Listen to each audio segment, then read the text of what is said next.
Welcome to Chillin' 101. We hope this video helps. You will start with admin rights. This is required to change device drivers. First, create a restore point so you can revert if needed. Once done, open Command Prompt as administrator. Press Start, type CMD, then run as admin. Next, identify the keyboard device name, open Device Manager, or run devmount.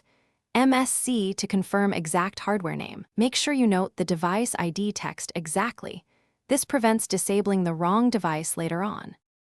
You will now disable the keyboard with command line tools. If you have Devkin, run Devkin disable hardware ID using the exact ID you noted. If Devkin is not available, use pnputl or PowerShell.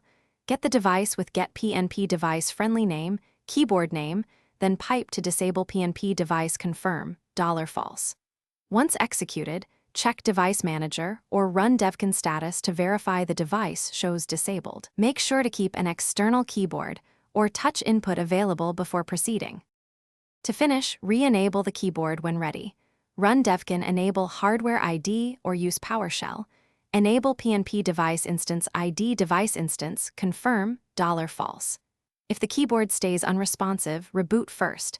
Then, if needed, use your restore point or reinstall the driver from Device Manager.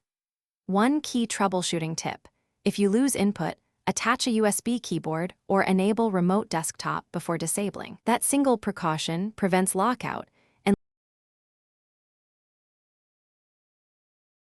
Thanks for watching. Consider subscribing if we helped you.